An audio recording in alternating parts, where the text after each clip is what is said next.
नमस्कार, उत्तराखंड समाचार में आपका स्वागत है। मैं हिना जोशी। सबसे पहले मुख्य समाचार। राष्ट्रीय खेलों में उत्तराखंड की झोली में आया दूसरा गोल्ड। फूलचट्टी में आयोजित कैनो सलालम प्रतियोगिता में रीना सेन ने जीता स्वर्ण। खेल मंत्री ने दी बधाई।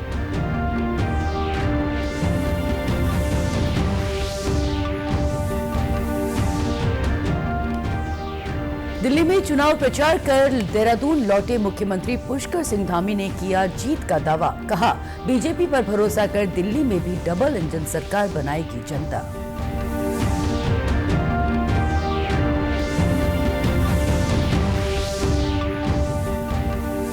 राजभवन में जल्द बनकर तैयार होगा बटरफ्लाई गार्डन। लोगों को मिलेगा तितलियों के रंग बिरंगे संसार को देखने का मौका। तितलियों को आकर्षित करने के लिए लगेंगे स्थानीय पौधे।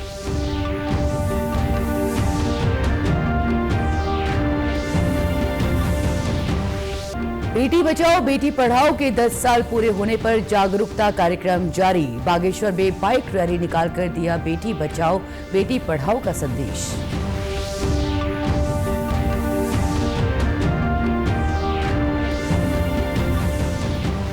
और रुद्रप्रयाग का बधानी ताल बना पर्यटकों के आकर्षण का केंद्र। खूबसूरती के साथ धार्मिक मान्यताओं के चलते भी प्रसिद्ध है ताल।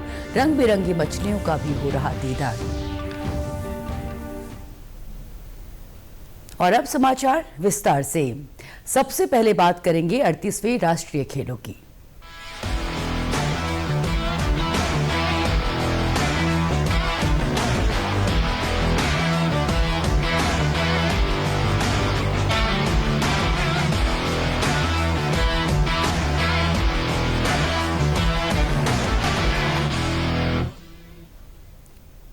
अड़तीसवें राष्ट्रीय खेलों में आज उत्तराखंड ने दूसरा स्वर्ण पदक जीता है।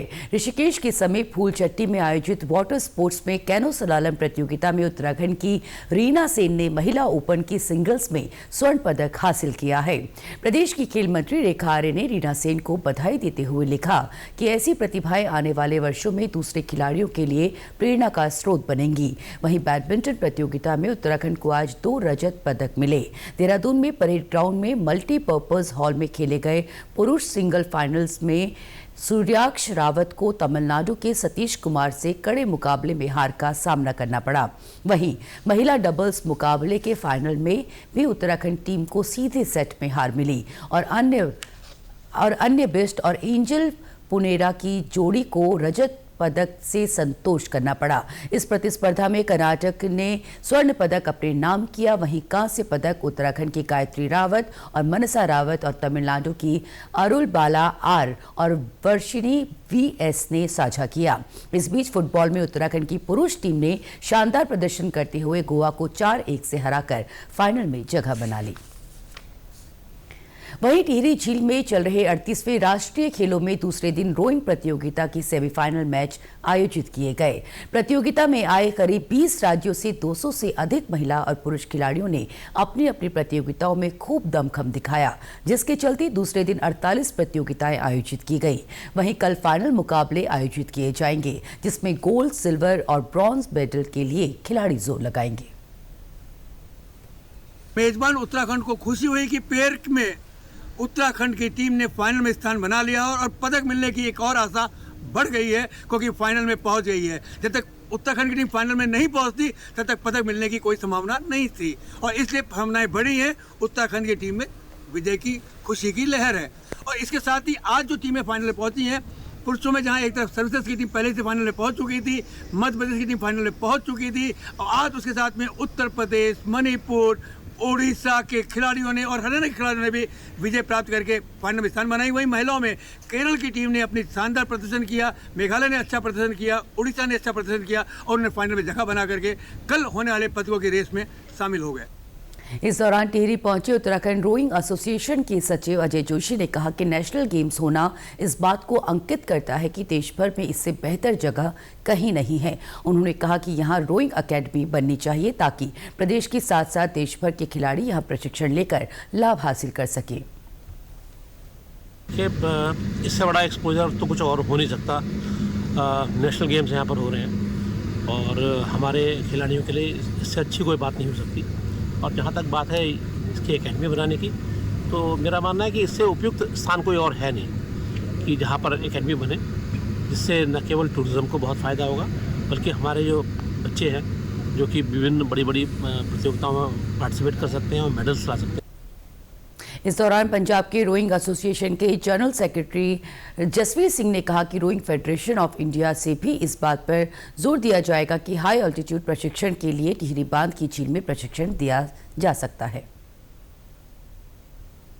रोइंग के लिए तो व्यवस्था बहुत अच्छी है और बाकी जो नेशनल गेम के हिसाब से भी देखें तो अच्छा है, प्रबंध अच्छा है, बाकी बच्चों की रहने की सुविधा अच्छी है, बाकी सारा कुल मिला के सारा कुछ अच्छा है। अब मैं तकरीबन पूरा ऑल इंडिया गया हुआ हूँ और मैंने देखा इतनी बड़ी और बढ़िया झील नहीं है। और मैं रोइंग फेडरेशन ऑफ इंडिया में भी हूँ, तो हम अभी रोइंग फेडरेशन ऑफ इंडिया से भी इस बात के ऊपर गौर करेंगे कि हाई एल्टीट्यूड जो एक्सरसाइज है हमारी, जो हमारे हाई एल्टीट्यूड कैंप्स होते हैं, तो उनके लिए भी ये झील का हम ज़्यादा से ज़्यादा लाभ ले सकें। 38वें राष्ट्रीय खेल के तहत टिहरी बांध की झील में रोइंग प्रतियोगिता का आयोजन किया जा रहा है। आज दूसरे दिन सेमीफाइनल के 48 प्रतियोगिताएं आयोजित होनी थी, लेकिन मौसम में खलल के कारण 4 प्रतियोगिताएं स्थगित करनी पड़ी। अंपायर ने बताया कि ये प्रतियोगिताएं फाइनल मैच से पहले कल खेली जाएंगी। इसके बाद यहाँ पर खिलाड़ी अपना गोल्ड, सिल्वर और कांस्य पदक के लिए अपना दमखम दिखाएंगे। जयप्रकाश कुकरेती, दूरदर्शन समाचार, टिहरी कोटी कॉलोनी। वहीं राष्ट्रीय खेलों के तहत अल्मोड़ा के हेमवती नंदन बहुगुणा खेल स्टेडियम में योगासन प्रतियोगिता आयोजित हुई। फाइनल में महाराष्ट्र के छकुली सरोकार ने स्वर्ण, उत्तर प्रदेश के आर्टिस्टिक पेयर आर्यांशी स्वामी ने रजत और गुजरात ने कांस्य पदक जीता। योगासन प्रतियोगिता के कुमाऊं संयोजक योगाचार्य हेमंत जोशी ने कहा कि अल्मोड़ा में राष्ट्रीय योगासन प्रतियोगिता का आयोजन होना बहुत गर्व की बात है। यहाँ सभी व्यवस्थाएं प्रशासन और खेल विभाग द्वारा बहुत अच्छे से की गई हैं। उन्होंने कहा कि देश के विभिन्न स्थानों से आए प्रतिभागी बहुत खुश हैं। हमारे देश के यशस्वी प्रधानमंत्री माननीय नरेंद्र मोदी जी और हमारे विजनरी मुख्यमंत्री धामी जी और हमारी बड़ी बहन रेखा आर्य जी जो कि खेल मंत्री हैं, उनकी दूरदर्शी सोच का परिणाम है कि अल्मोड़ा को इस राष्ट्रीय आयोजन 38वें राष्ट्रीय खेलों में योग आयोजन का हिस्सेदार बनने का मौका मिला। कमियां हर जगह रहती हैं। हमारे घर में भी अगर छोटा सा कोई मेहमान आ जाता है तो हमें 10 बार सोचना पड़ता है कि भाई शाम की सब्जी क्या बनेगी और हम इनके मेन्यू में क्या जो करें कि खुश होकर जाएं। कमियां थोड़ी बहुत रही हो सकती है, लेकिन प्रशासन ने कोई कमी उसमें नहीं होने दी। जितने भी स्टेट्स के मेरे ऑफिशियल से, टेक्निकल से और एथलीट से बात हुई है, सब यहाँ की व्यवस्थाओं से खुश हैं। डीएम साहब ने पहले दिन से यहाँ बहुत अच्छी व्यवस्था बनाई है और पूरा ही सहयोग दिया है और भविष्य में यह एक राह खोलेगा। पहले दिन से मैं बता रहा हूँ कि जिस प्रकार ऋषिकेश योग नगरी के रूप में फेमस है, हमारे आने वाले अल्मोड़ा में भी योग और ध्यान का एक विश्व स्तरीय केंद्र बनने जा रहा है। ये निश्चय ही आपको देखने को मिलेगा। आर्टिस्टिक योगासन प्रतियोगिता में महाराष्ट्र की स्वर्ण पदक विजेता छकुली सरोकार ने कहा कि वो बहुत खुश हैं कि उनके राज्य को स्वर्ण पदक मिला। मेरा नाम छकुली सरोकार है, मैं महाराष्ट्र से हूँ। मेरा यहाँ पे आर्टिस्टिक ग्रुप इवेंट था, उसमें हमें गोल्ड मेडल है। इवेंट जीतने पे तो बहुत अच्छा लग रहा है। महाराष्ट्र टीम के कोच संदेश रमन खरे ने कहा कि खिलाड़ियों को वो धन्यवाद देना चाहते हैं कि उनके उत्साह की बदौलत उनके राज्य को स्वर्ण पदक मिला। उन्होंने अल्मोड़ा के आयोजकों को धन्यवाद दिया।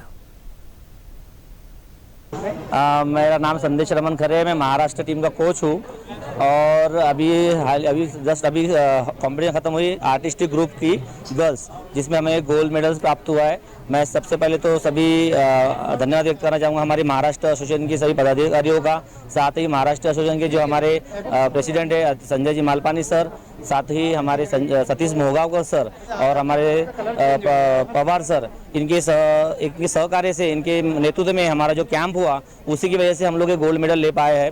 और मैं सेकंड टाइम धन्यवाद व्यक्त करना चाहूँगा इस यहाँ की जो अल्मोड़ा की टीम है, उन्होंने बहुत अच्छी व्यवस्था की है। साथ में हमारे जो ट्रांसपोर्टिंग की व्यवस्था की गई है, स्पेशली हमने देखने में ये आया कि गर्ल्स हमारे साथ में है और आने जाने के वक्त हमारे साथ में पुलिस प्रोटेक्शन हमें साथ में रखा गया, पुलिस वाले हमारे साथ में थे, जिसकी की वजह से हम लोग ये सब मेडल्स प्राप्त कर सके हैं।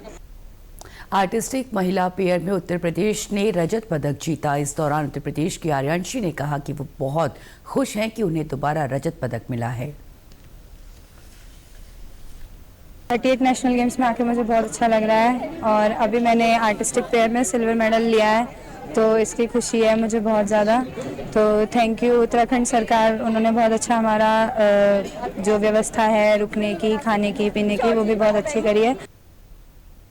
38वें नेशनल गेम्स की 8वें दिन रुद्रपुर मनोज सरकार स्टेडियम में नवनिर्मित शिवालिक वेलोड्रम में आज महिला इंडिविजुअल परस्यूट डिस्टेंस 3 किलोमीटर प्रतियोगिता का आयोजन हुआ, जिसमें 10 खिलाड़ियों ने प्रतिभाग किया। इस दौरान स्वाति सिंह ने नेशनल रिकॉर्ड ध्वस्त करते हुए प्रथम स्थान प्राप्त कर उड़ीसा को गोल्ड मेडल दिया है, जबकि महाराष्ट्र की पूजा बबन दानोले को सिल्वर और रजिया देवी को ब्रॉन्ज मेडल मिला। मैं बहुत ज़्यादा खुश हूँ, मतलब मैं नहीं बता सकती कितना, क्योंकि मैं ये गोल्ड वापस से लेने के लिए बहुत मेहनत की थी। और मेरा 2021 में इसी इवेंट में नेशनल रिकॉर्ड था, बट और किसी ने वो तोड़ दिया था। तो इस बार मैंने खुद का भी पर्सनल बेस्ट किया है और ये नेशनल गेम्स का भी नया रिकॉर्ड बना है, तो मुझे बहुत खुशी लग रहा है। गोल्ड के साथ एक और रिकॉर्ड भी है। वहीं पुरुष इंडिविजुअल परस्यूट डिस्टेंस 4 किलोमीटर प्रतियोगिता में 10 खिलाड़ियों ने प्रतिभाग किया। SSCB टीम के दिनेश कुमार ने 4 किलोमीटर ट्रैक साइकिलिंग में नया नेशनल रिकॉर्ड बनाते हुए गोल्ड मेडल प्राप्त किया। वहीं हरियाणा के नीरज कुमार को सिल्वर मेडल और पंजाब के हर्षवीर सिंह को ब्रॉन्ज मेडल मिला है। Individual time trial distance track cycling 500 metre महिला प्रतियोगिता में अंडमान निकोबार की सेलेस्टिना ने गोल्ड मेडल झटका। आज का कंपटीशन बहुत अच्छा था, बहुत टॉप था और बहुत ही मतलब मैं हिम्मत नहीं हारा, इसलिए मेरा गोल्ड आया आज और मुझे बहुत अच्छा लग रहा है। बहुत अच्छा लग रहा है। During qualification I was clock 37.8 और मैं अभी फाइनल में 37.0 हो गया, तो बहुत इम्प्रूवमेंट है काफी, तो आई एम हैप्पी।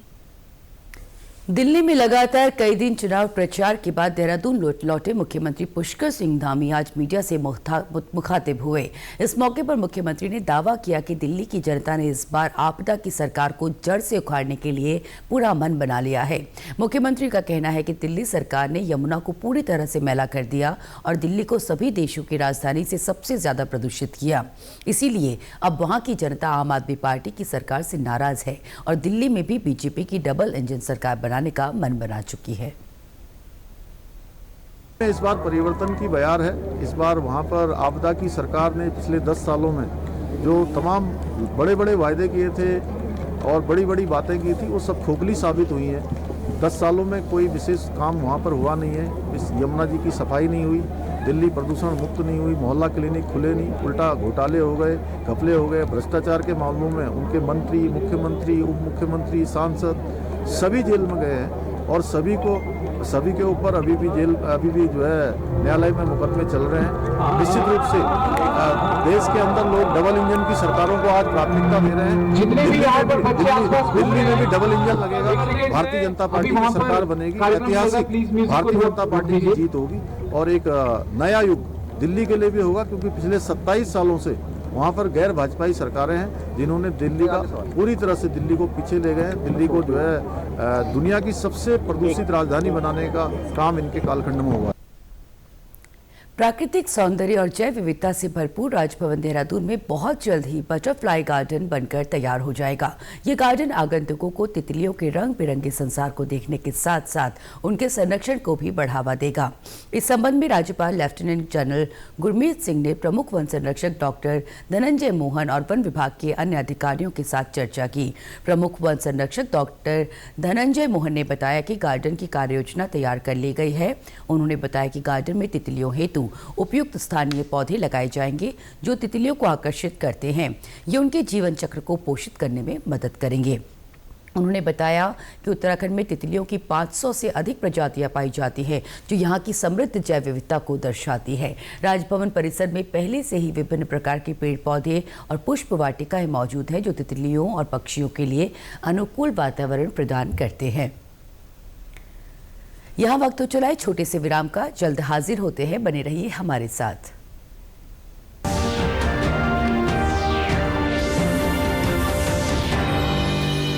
ये विशाल है ना, इसका सब प्रॉपर चलता है। कल उसके बैंक अकाउंट में 15,000 रुपए का फ्रॉड हुआ है, पता है? इसको तो कोई टेंशन ही नहीं होती है। देखना टेंशन क्यों? मेरी कोई गलती नहीं थी। फिर भी फ्रॉड होने पर मैंने तुरंत बैंक को इन्फॉर्म कर दिया। आरबीआई कहता है अगर आपके अकाउंट से किसी ने धोखे से पैसे निकाले हैं तो बैंक को जल्द से जल्द इन्फॉर्म कीजिए। 3 दिन के अंदर इन्फॉर्म किया तो कोई नुकसान नहीं होगा। जितना लेट करोगे उतना ज्यादा नुकसान। और सुन, सब चलता नहीं है, प्रॉपर चलाना पड़ता है। आरबीआई कहता है जानकार बनिए, सतर्क रहिए।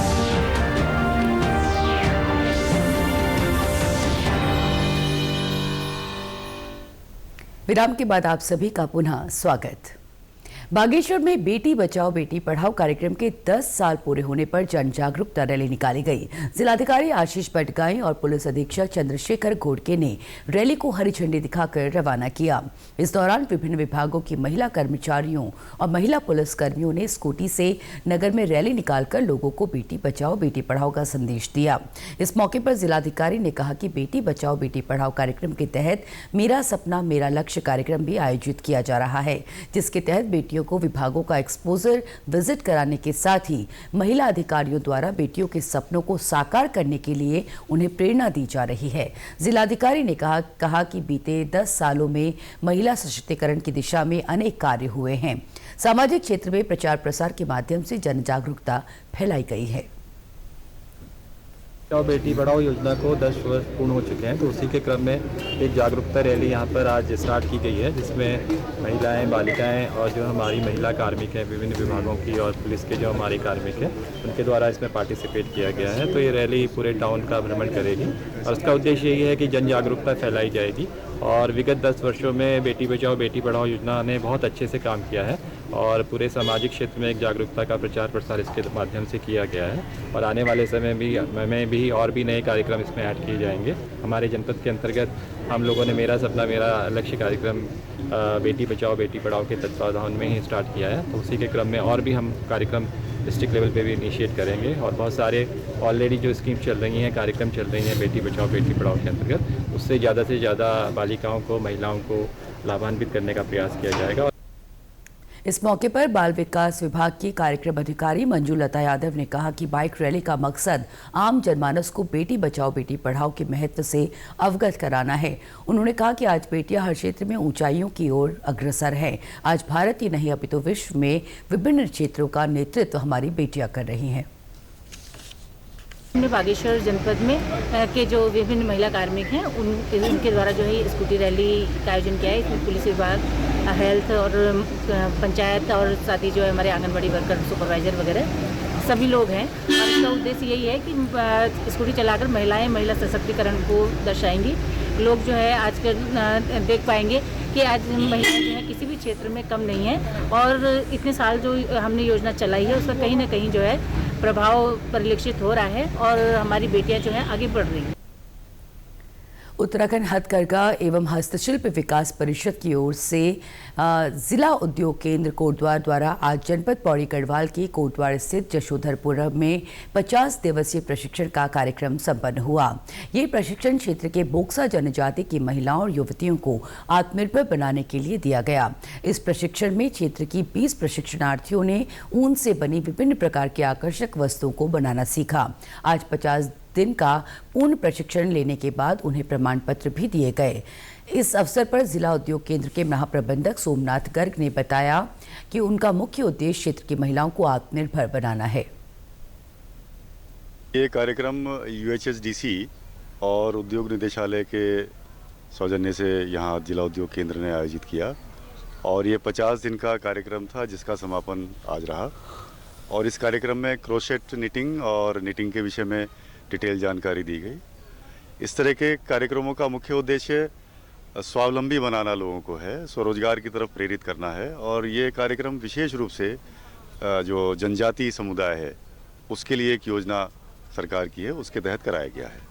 और हमारा भरसक प्रयास ये है कि जिन लोगों ने प्रशिक्षण प्राप्त किया है ज़्यादा से ज़्यादा लोग, रादर सभी लोग उसमें से सेल्फ एम्प्लॉयमेंट में लगें और विभाग की जो योजनाएं हैं, MSY है, MSY नैनो है, PMEGP है, MSME 2023 है, तो जिस भी योजना का लाभ लेने के लिए सक्षम है व्यक्ति या जिस स्तर का कार्य करना चाहता है, हमारे पास हर स्तर का कार्य करने के लिए हर स्तर की योजना उपलब्ध है।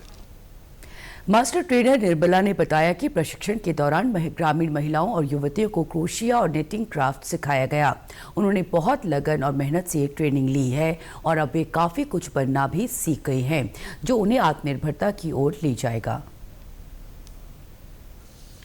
बुके बनाई है, जो कि आज की डेट में हम लोग जैसे कोई भी फंक्शन होता है, हम लोग मार्केट से फ्लावर लेके आते हैं तो वो 2 दिन में ही सूख जाते हैं, और लेकिन हम ऐसे गुलदस्ते बना रहे हैं। ये बहुत अच्छे अच्छे गुलदस्ते बनाते हैं जो कि हम किसी को भी जो है दे सकते हैं, किसी भी फंक्शन में या किसी भी कार्यक्रम के दौरान। तो ये हमारा ऐसा प्रोडक्ट है जो कि हमारा कभी ख़राब नहीं हो सकता है। ये वॉशेबल है। शुरू में हमने प्रयास करा है तो बहनों ने बहुत अच्छा काम दिखाया है। प्रशिक्षणार्थी अनुष्का का कहना है कि उन्हें सरकार द्वारा दिया गया ये प्रशिक्षण बहुत अच्छा लगा। उन्होंने यहाँ कई सारी वस्तुएं और सॉफ्ट टॉयज बनाने सीखे हैं। हमने यहाँ पे सॉफ्ट टॉयज सीखे हैं, लाइक पिकाचू, डोरेमोन्स, और हमने जैसे रेगुलर डेली बेस में जो चीज़ें यूज़ होती हैं जैसे मफलर, सॉक्स, ग्लव्स, स्कार्फ वगैरह भी हमने सीखे हैं। स्वेटर्स, हाफ स्लीव्स और फुल स्लीव्स भी हमने सीखी हैं। बहुत चीज़ें हमने यहाँ पे सीखी हैं। प्रशिक्षणार्थी सुषमा ने बताया कि उन्हें ये ट्रेनिंग बहुत अच्छी लगी। वो भविष्य में भी इसी क्षेत्र में स्वरोजगार कर आत्मनिर्भर बनना चाहती हैं। सर, ये कार्यक्रम हमें बहुत ही अच्छा लगा। इस कार्यक्रम में हमने जैसे कि बेबी डॉल बनाए हैं, स्वेटर बनाई है, जुराबे बनाई है और फ्लावर पॉट बनाए हैं। काफ़ी कुछ हमने बनाए हैं और हमको मतलब बना के बहुत ही अच्छा लगा। पहले तो हमें कुछ आता नहीं था, काफ़ी कुछ सीखा हमने यहाँ पर आके। चमोली के जोशीमठ ब्लॉक स्यून क्षेत्र के प्रसिद्ध आराध्य देव सोमेश्वर महादेव 25 साल बाद अपनी 6 माह की तिवारा यात्रा के दौरान कुंजाऊ मैकोट गांव पहुंचे। यहां पहुंचने पर ग्रामीणों ने भगवान सोमेश्वर महादेव की तिवारा यात्रा का परंपरागत तरीके से भव्य स्वागत किया। इस दौरान सोमेश्वर महादेव ने अपनी ध्यानियों समेत सभी भक्तों को धन धान्य और सुख समृद्धि का आशीर्वाद दिया। सोमेश्वर महादेव की तिवारा यात्रा की विदाई के दौरान भक्त भावुक हो गए। वहीं सोमेश्वर महादेव मंदिर समिति के सचिव का कहना है कि सोमेश्वर महादेव की तिवारा यात्रा लगभग अब अंतिम चरणों में है, लेकिन इस तिवारा यात्रा में लोगों में भगवान के प्रति अटूट विश्वास देखने को मिला है। अब लगभग हम अपने देवरा के अंतिम ही समय हो ही गए, 6 महीने पूरा हो गया है, लेकिन मैंने आज तक सबसे बड़ा विशेष लोगों के अंदर ये देखे कि इतनी जागरूकता, लोगों के देव भावना इतनी बढ़ गई जितने हमको कभी विश्वास ही नहीं थे। लोगों ने भगवान सोमेश्वर की इतनी आराधनाएं की कभी हम उसकी कल्पना नहीं कर सकते थे। और साथ ही हमारे देवरा में जो धारी पुजारी पशुआ है, ब्राह्मण जी है, दास है, चाहे अन्य कोई भी, सब लोगों का बहुत बड़ा मान सम्मान लोगों को ने किया। इसमें विशेष तौर से हमारा एक डांगरिया नृत्य होता है जिसको आसन भी कहा जाता है। ग्रामीण सुरेंद्र सिंह रावत का कहना है कि सोमेश्वर भगवान की 25 साल बाद तिवारा यात्रा पर पहुंचे हैं। उनकी दिल से इच्छा थी कि एक रात उन्हें भगवान की सेवा करने का मौका मिले, जो आज पूरी हुई है। एक भाव है कि भाई यदि 12 साल, 25 साल, 100 साल में कोई देवता भ्रमण के लिए आते तो ये दिल में एक उत्साह होती, यार एक बार वो हमारे घर में आए और उनके चरण हमारे घर में पड़े तो हमें कुछ आगे मतलब सद्बुद्धि मिले, हमारे परिवार के प्रति आस्था हो और बाकी जीवन लीलाएं चलती रही। बस सोमेश्वर महादेव की तिवारा यात्रा का ध्यानियों को बेसब्री से इंतजार था। ध्यानी सरिता भंडारी का कहना है कि सोमेश्वर महादेव शिव स्वरूप हैं, रुद्र रूप हैं। उन्हें इस तिवारा यात्रा का वर्षों से इंतजार था। ये देव तो हमारे को में बहुत छत्र छाए जी। ये देव तो हम होते हैं बहुत आशीर्वाद से, हमारे ये देवता पर बहुत भक्ति भाव छी। हम ये देवता प्रति में बहुत आशीर्वाद रहन हमारे इंतजार करना से कबारो ओलू सामेश्वर देवता शिव जी को रूप से, रुद्र रूप से, तो हम ये देवता बहुत आभार प्रकट करना। तचे हमारे गाँव में जाख ऋषि चंडिका शिव पार्वती जी गणजेश्वर महादेव की कृपा से हमारे गाँव पर बहुत देवता है। हमारे गाँव में परिवार प्रति हम आशीर्वाद बहुत मांगना दियो देवतो प्रति हमार बहुत भक्ति भाव है। सुकून के पल बिताने के लिए अक्सर लोग उत्तराखंड के पहाड़ों और यहाँ की खूबसूरत जगहों का रुख करते हैं, जहाँ उन्हें प्रकृति से रूबरू होने का मौका मिलता है। इन्हीं में से एक है बधानी ताल, जहाँ रंग बिरंगी मछलियों का एक संसार बसता है। खूबसूरती ऐसी कि मानो आपकी नजरें इससे हटेंगी ही नहीं। रुद्रप्रयाग जनपद के विकासखंड जखोली के बधानी गाँव में ये सरोवर स्थित है। बधानी ताल अपनी सुंदरता के साथ साथ अपनी धार्मिक मान्यताओं के लिए भी प्रसिद्ध है। यही वजह है कि दूर दूर से ताल का दीदार करने पर्यटक यहाँ पहुँचते हैं।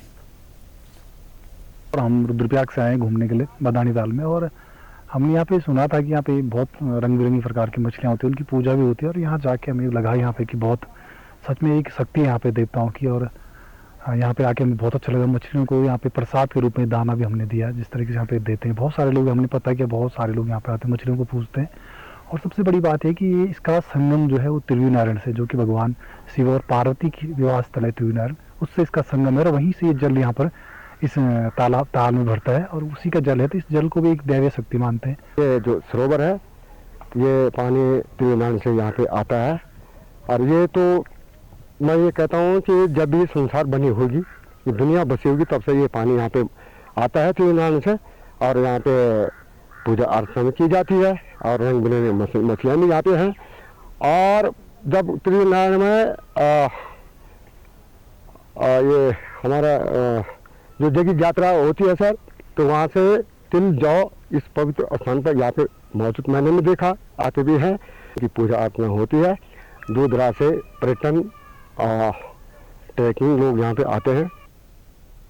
मयाली रणधार बधानी ताल मोटर मार्ग पर मयाली से करीब 30 किलोमीटर की दूरी पर स्थित बधानी ताल को न केवल पर्यटन बल्कि अपनी धार्मिक मान्यताओं के लिए भी जाना जाता है। यहाँ का पांडवकालीन इतिहास है। मान्यता है कि शिव पार्वती के विवाह स्थल विष्णु मंदिर त्रियोगी नारायण का जल बधानी ताल में आता है, इसीलिए ये झील भगवान विष्णु को समर्पित है। स्थानीय किंवदंतियों के अनुसार पांडव काल में अर्जुन ने अपने बाणों से इस झील का निर्माण किया। इस ताल में मौजूद रंग बिरंगी मछलियां भी देवतुल्य मानी जाती हैं, जिनकी श्रद्धालु और पर्यटक पूजा करते हैं।